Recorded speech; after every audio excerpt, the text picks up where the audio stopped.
ada 260 juta penduduk Indonesia.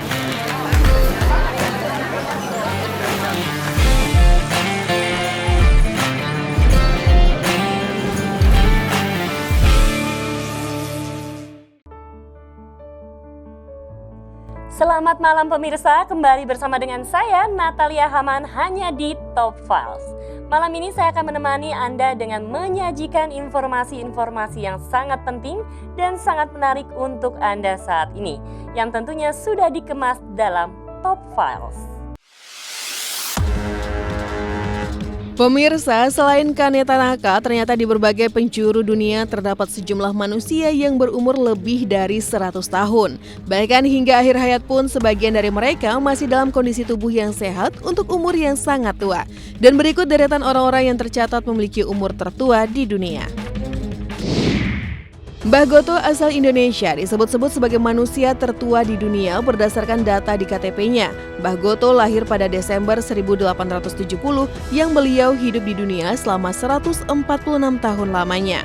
Mbah Goto memiliki keinginan agar ajal dapat menjemputnya. Bahkan dia telah menyiapkan nisan dan jas untuk pemakaman sejak 1992. Sejumlah media luar negeri turut memberitakan kematian Mbah Goto yang disebut sebagai manusia tertua di dunia. Namun sejumlah media internasional menuliskan frasa belum terverifikasi terkait dengan usia Mbah Goto.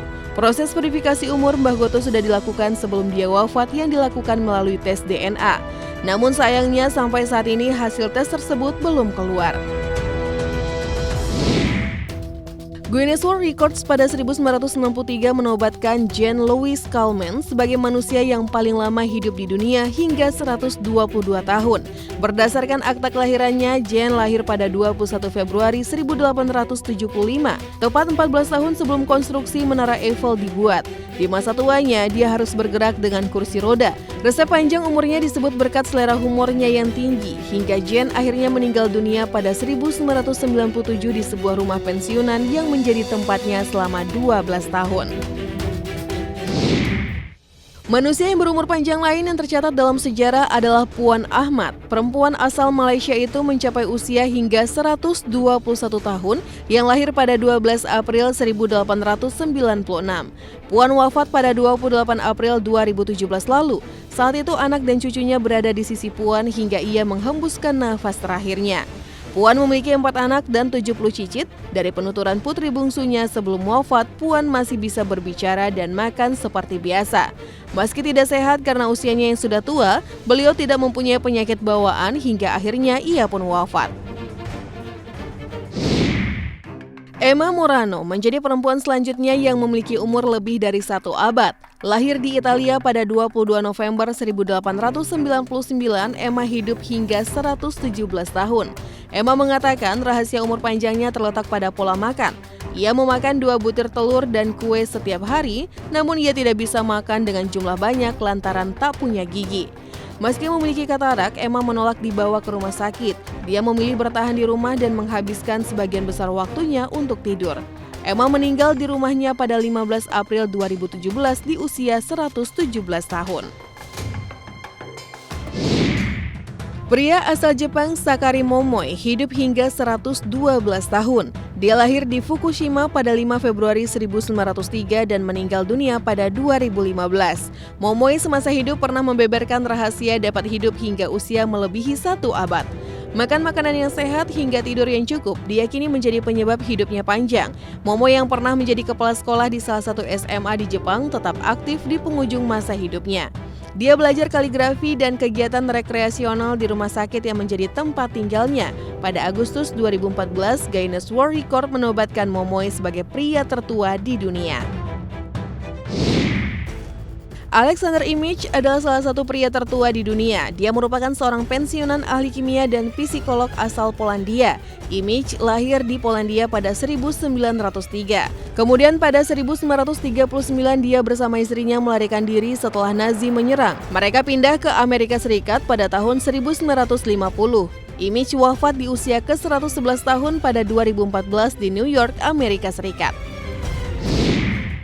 Pemirsa, itulah deretan orang yang memiliki umur tertua di dunia.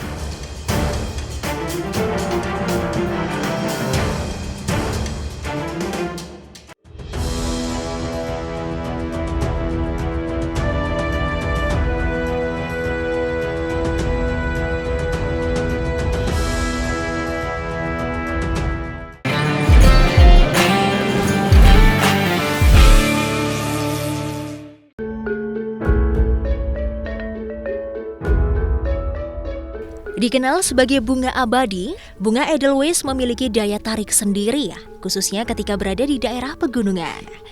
Bunga ini memiliki kelopak yang cantik dan tak mudah layu. Tidak heran jika setiap orang yang melihat bunga Edelweiss ingin memilikinya. Namun jika bunga lain bisa dipetik dan dijadikan hiasan, justru bunga Edelweiss ini tidak boleh dipetik. Kira-kira apalagi ya fakta tentang bunga Edelweiss? Berikut informasinya. Edelweiss hanya tumbuh di daerah pegunungan. Bunga ini biasanya tumbuh di ketinggian sekitar 2000 mdpl ke atas, tergantung suhu udara serta kelembapan pada ketinggian tersebut. Pertumbuhan Edelweiss akan lebih baik pada daerah dengan cuaca dingin. Tanaman ini umumnya memiliki ketinggian hingga 20 cm dengan kelopak bunga yang berukuran 8 cm. Disebut juga bunga abadi. Edelweiss dikenal juga dengan sebutan si bunga abadi. Wajar saja, tanaman satu ini tak mudah layu. Penyebabnya adalah hormon etilen yang dimiliki tanaman yang diketahui dapat mencegah rontokan kelopak. Dengan ini, Edelweiss pun dapat mekar sampai 10 tahun lamanya loh.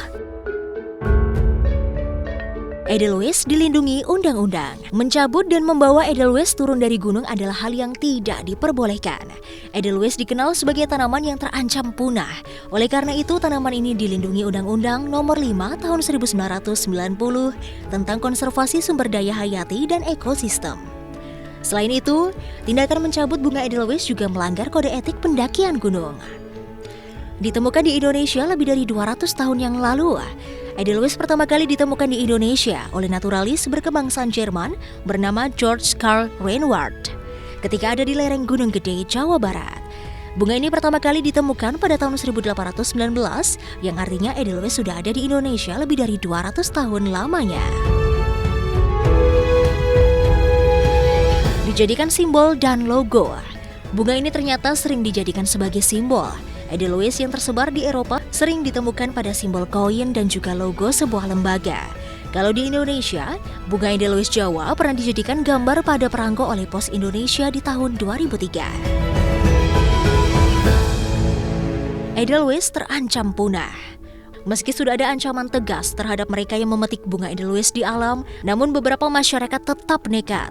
Keberadaan Edelweiss tentu saja terancam punah. Di tahun 1988, terdapat 636 batang tercatat telah diambil dari Taman Nasional Gunung Gede, Pangrango, salah satu tempat perlindungan terakhir bunga Edelweiss. Sementara itu di daerah Bromo, Edelweiss dikabarkan telah punah. Edelweiss dapat dibudidayakan. Saat ini Edelweiss bisa dibudidayakan, contohnya yang ada di dataran tinggi Dieng, juga di desa wisata Edelweiss, Desa Wonokitri, Kabupaten Pasuruan, Jawa Timur.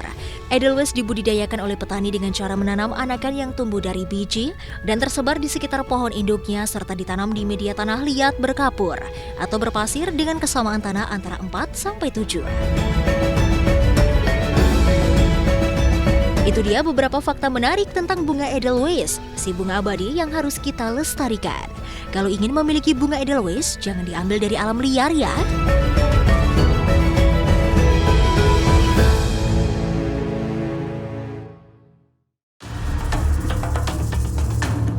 Sesuatu yang baru tentunya selalu menarik perhatian banyak orang, termasuk kemunculan pulau baru yang membuat orang-orang takjub sekaligus bertanya-tanya tentang fenomena terbentuknya pulau baru. Seperti kemunculan pulau baru di Nusa Tenggara Timur di antara desa Holulai dan juga desa Tasilo yang diakibatkan oleh siklon Seroja. Pulau yang muncul pada tanggal 5 April 2021 ini diperkirakan juga muncul karena air laut yang surut.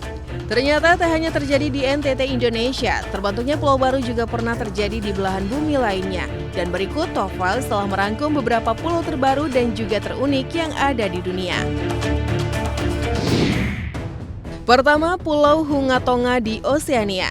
Di akhir tahun 2014, satelit NASA melihat sebuah pulau yang muncul di Pasifik Selatan. Pulau tersebut dilahirkan oleh letusan gunung bawah laut yang berada di antara dua pulau tua di Kerajaan Tonga dan Oseania. Pulau itu pun diberi nama Hungatonga Hunga Ha'apai oleh penduduk setempat. Pulau Hunga yang terbentuk akibat letusan gunung ini semula diprediksi tak akan bertahan lama dalam sebuah jurnal bertajuk Monitoring and Modeling the Rapid Evolution of Earth's Volcanic Island.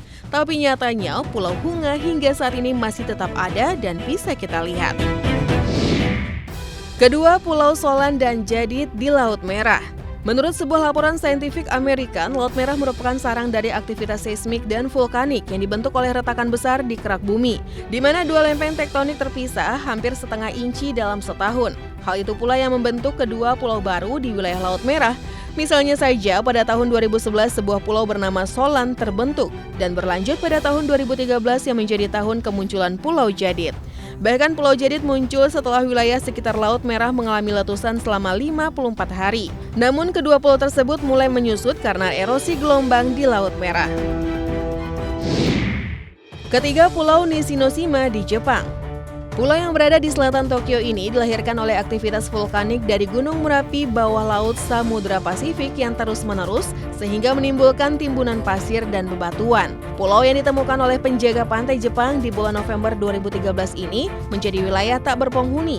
Yang uniknya, pulau ini terus bertambah 3 kali lipat di tahun 2014 bahkan menjadi lebih luas lagi di tahun 2015. Jika tadi ada pulau terbaru yang muncul di dunia, berikut ini juga ada pulau terunik dan salah satunya berada di Indonesia, yakni Pulau Lumba-Lumba di Flores. Sesuai namanya, pulau ini memiliki bentuk menyerupai hewan dan menggemaskan yang paling cerdas di dunia. Wilayah ini pun menjadi pulau terumbu karang yang terletak di lepas pantai utara Pulau Flores. Tak hanya di Indonesia, Pulau Lumba-Lumba juga bisa Anda temukan di Italia, tepatnya di Pulau Ligali. Terakhir dari deretan pulau yang unik hari ini adalah Pulau Isabela di Ekuador. Menjadi salah satu pulau terbesar yang ada di Kepulauan Galapagos, pulau ini memiliki luas 4.640 meter persegi dan dihuni oleh 1.800 penduduk. Jika dilihat dari atas, Anda akan melihat Pulau Isabela berbentuk seperti kuda laut. Selain keunikan bentuknya, Pulau Isabela juga menjadi tujuan wisata karena dianugerahi kekayaan alam bawah laut yang menjadikannya spot terfavorit untuk diving. Itu tadi deretan pulau terbaru dan terunik yang ada di dunia, dimulai dari peristiwa munculnya hingga keunikan dari bentuk pulau yang menjadi keindahan tersendiri. Cantik banget ya bunga Edelweiss, meskipun begitu tetap lestarikan keindahan alam, dirawat semestinya. Nah, kita udah bahas bunga Edelweiss, bahas pulau terbaru juga. Sekarang kita mau bahas tentang negara-negara termuda di dunia. Salah satunya ada yang berdiri di tahun 2011 loh. Kira-kira daerah mana saja yang telah menjadi sebuah negara baru? Ini dia berita selengkapnya. Tak kurang dari 165 negara telah berdiri dengan kedaulatannya di muka bumi ini. Masing-masing negara memiliki wilayah dan batas teritorial serta terdaftar keanggotaannya di Perserikatan Bangsa-Bangsa. Proses kesepakatan hingga pendeklarasian kemerdekaan dari tiap-tiap negara pun berbeda-beda. Ada yang telah lama berdiri, ada pula yang baru saja merdeka dan menjadi sebuah negara. Berikut negara-negara termuda di dunia dalam Top Files. Republik Sudan Selatan. Sudan Selatan merupakan sebuah negara yang berada di Afrika Timur yang mendeklarasikan kemerdekaan pada 9 Juli tahun 2011 lalu. Republik Sudan Selatan memiliki ibu kota bernama Juba dengan tingkat populasi sebanyak 12 juta jiwa. Sudan Selatan mendapatkan kedaulatan selama konflik dan perang sipil bertahun-tahun lamanya. Lebih dari 50.000 orang telah tewas dan 1,6 juta orang mengungsi serta mencari suaka selama konflik peperangan terjadi. Namun demikian, Sudan Selatan telah resmi menjadi negara termuda di dunia dengan usia 9 tahun. Sayangnya, dengan kemerdekaan ini, masyarakat Sudan Selatan masih diselimuti oleh kemiskinan. Mengutip dari laporan International Monetary Fund World Economic Outlook, hingga akhir tahun 2019, Sudan Selatan menjadi negara dengan PDB per kapita terendah di dunia, yakni hanya sebesar $243 Amerika atau sekitar 3,5 juta rupiah saja. Kosovo. Negara termuda selanjutnya adalah Kosovo yang berada di wilayah Tenggara Eropa. Kosovo merupakan negara bagian yang bersebelahan dengan negara Serbia. Pada tanggal 17 Februari 2008, Kosovo mendeklarasikan kemerdekaan secara sepihak. Isu Kosovo dipicu oleh perseteruan antara etnis Serbia dan Albania. Kosovo memiliki penduduk sekitar 2 juta jiwa orang dengan mayoritas berasal dari etnis Albania, sementara 10% berasal dari Serbia. Masyarakat Kosovo juga tak mudah untuk mendapatkan kedaulatannya. Konflik panjang dengan pemerintahan Yugoslavia terus menimbulkan korban jiwa dan kerusakan. Sebabnya pemerintah Kosovo melarang radio, televisi, serta surat kabar menggunakan bahasa Albania.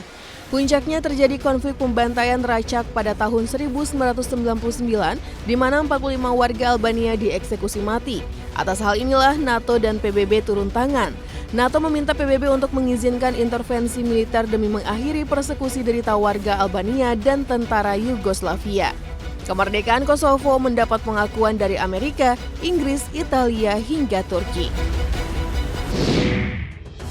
Montenegro. Masih dalam kawasan Eropa, Montenegro juga turut mendeklarasikan wilayahnya sebagai suatu negara pada tahun 2006 silam. Montenegro berpisah dari Serbia sejak keruntuhan Yugoslavia di era 90-an. Negara Montenegro memiliki sekitar 7 juta populasi masyarakat Albania dan Serbia. Dalam dokumen kemerdekaan, Montenegro menyatakan sebuah negara multietnis, multikultural, dan menganut kebebasan beragama. Montenegro juga memiliki landasan hukum dan undang-undang yang mengatur ekonomi pasar. Timor Leste. Negara termuda lainnya datang dari Asia Tenggara, yakni Timor Leste. Timor Leste yang dulu dikenal sebagai Timor Timur merupakan bagian dari negara Indonesia. Namun pada tahun 1999, Timor Leste mengadakan jajak pendapat atau referendum untuk memilih melepaskan diri dari bagian negara Indonesia. Kekayaan gas dan minyak serta faktor kemiskinan menjadi awal konflik perseteruan antara Indonesia, Timor Leste bersama Inggris. Setelah hampir 22 tahun berpisah dan berdiri menjadi sebuah negara, nyatanya tak membuat Timor Leste kian sejahtera, namun malah masuk ke dalam zona negara dengan ekonomi berpendapatan rendah oleh Bank Dunia. Timor Leste menempati peringkat 158 dalam Indeks Pembangunan Manusia, 20% penduduknya masuk ke dalam golongan pengangguran dan 52% penduduknya hidup kurang dari $1,2 atau Rp16.000 per hari. Itulah sederet negara-negara dengan usia termuda di dunia.